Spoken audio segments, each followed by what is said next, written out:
best-selling author, political commentator, and filmmaker. Joining us now, best-selling author, creator of Hillary's America. He's been described as an influential conservative Really doesn't like Hillary Clinton. who's quite accustomed to navigating controversies surrounding his work. Dinesh D'Souza. He's Dinesh D'Souza.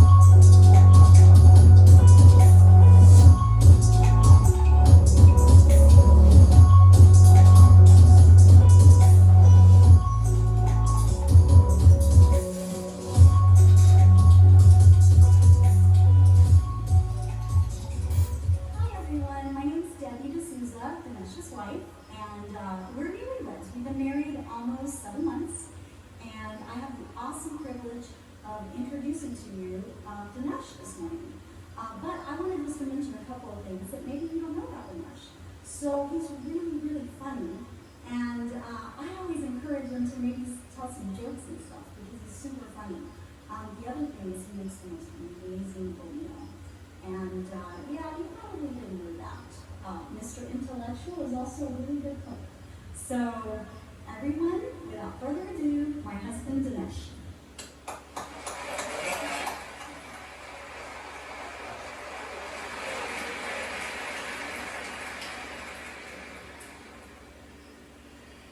Wow, look at this. I'm honored and thrilled to be here. It's been a couple of years since I spoke in this venue. And I'm here to talk to you at a very critical time, not only in the state of this country, but also a very critical time for us as Christians. Because there comes a time as a Christian when you realize that you live in a very flawed world. And both on the international front and on the domestic front, you're dealing with flawed people. In foreign policy, when I worked in the Reagan White House many years ago, it was kind of a dismaying realization for me that when you look at the world, you always want to choose the good guy over the bad guy. But many times you realize that in the world you're not dealing with that kind of a choice. You're choosing between the bad guy and the really bad guy. And the question then becomes, what do you do? How do you stay true to your principles? Do you embrace the lesser evil to expel the greater evil? Is it morally permissible to ally with the bad guy to eject the worst guy? Historically, we have done that. America has done that. We allied with Stalin, remember?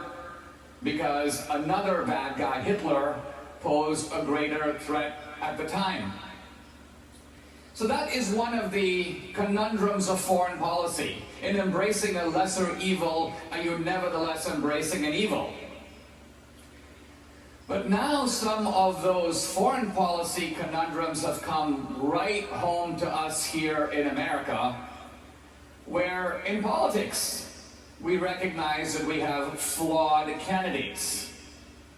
And we are flawed too. I think as Christians we should always remember that the line between good and evil is not between us and them. It is a line that runs through every human heart. Now, that being said, how do we think about this moment in American politics? I just want to give you my own take on it. I came to America at the age of 17. I remember looking out of the airplane and seeing the skyline of New York as the plane descended on JFK. I remember seeing the Statue of Liberty in the background, and I knew right away that my life was going to be different from that moment on. I intuitively realized that I was going from the margin of the world, in my case a small town on the outskirts of Bombay, India, to the center. And I also recognized that in America there was such a thing as an American dream. India doesn't have a dream. No other country has a dream. But this American dream is a dream not just of economic opportunity or success, but it's ultimately a dream where you can be the architect of your own destiny. America is a country where you can be in the driver's seat of your own life, in which your destiny is not given to you, it is constructed by you.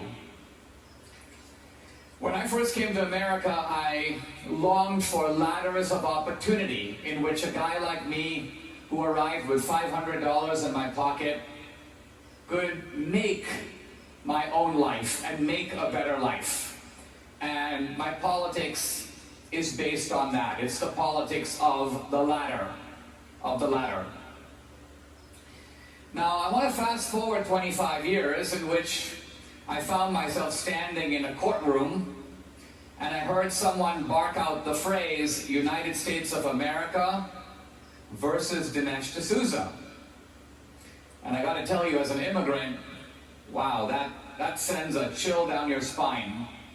I was being indicted and prosecuted by the Obama administration for exceeding the campaign finance laws, which I did do. I gave $20,000 of my money to a college friend of mine who was running for the Senate in New York. There's a campaign finance limit, I went over it. I broke the law. But you know, interestingly, justice is not just a matter of whether you broke the law. It's also a matter of, does the penalty fit the crime? Do other guys who did the same thing get roughly the same penalty? Now, I was sentenced to 8 months locked up overnight in a confinement center on the Mexican border under the supervision of the Bureau of Prisons of the Obama administration. Right about the time my case was making its way through the court, another guy, this fellow's name was Sant Chatwal, an Asian Indian guy. We Asian Indians appear to specialize in the campaign finance violations area. Well, in any event, this dude gave $180,000 in straw donations to Hillary Clinton and a whole group of Democrats. He was also found guilty of witness tampering, and he openly boasted of corruption.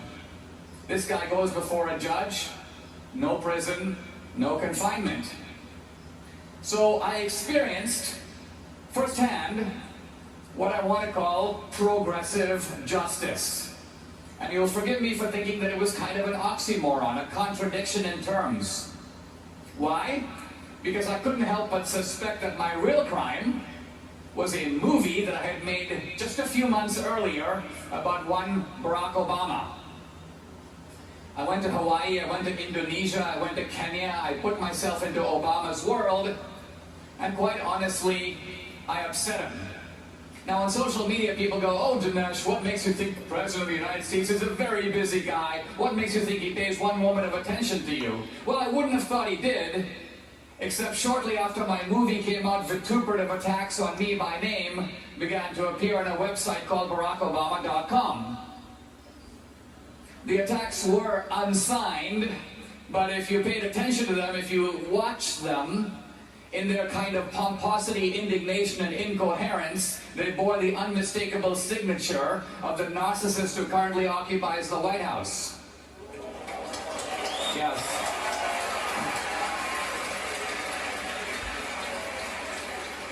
Now, I tell you this because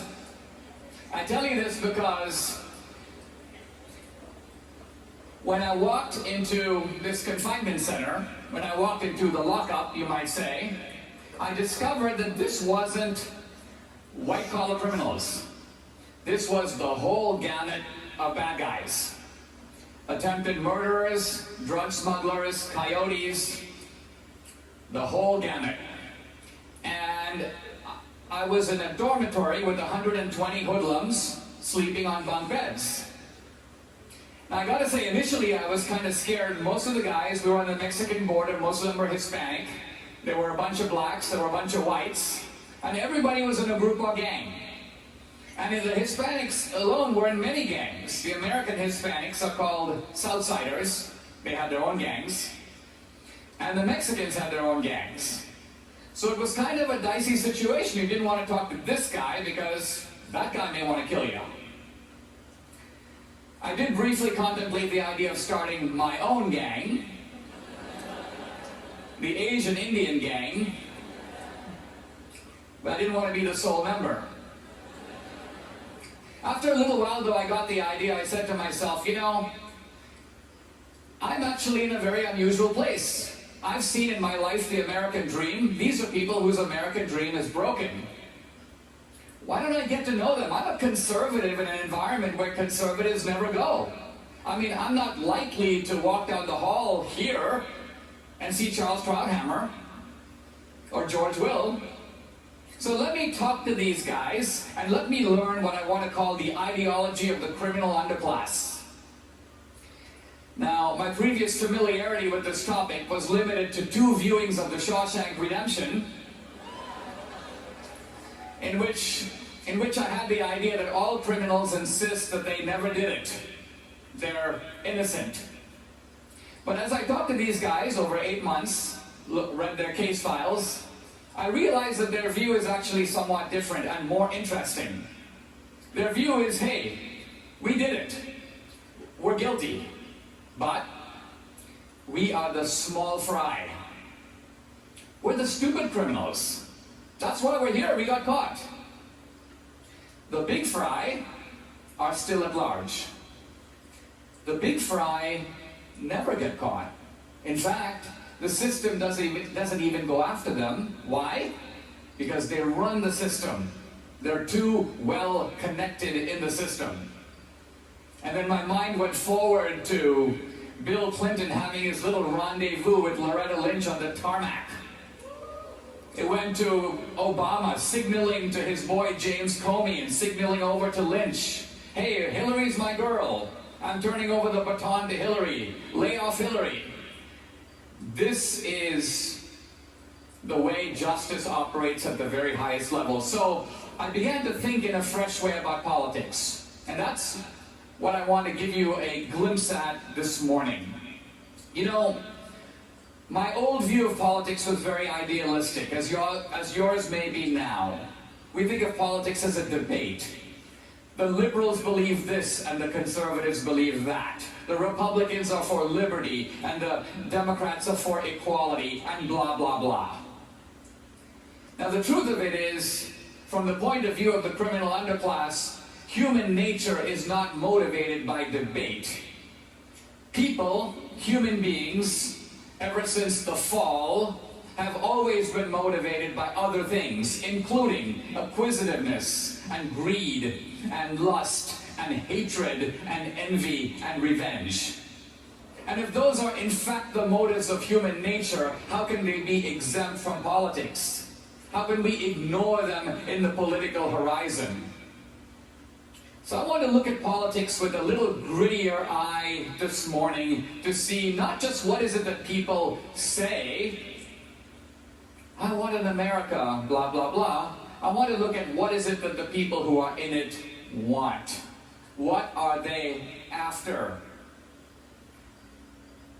And I want to focus particularly on progressivism. The word is very noble sounding. Progress.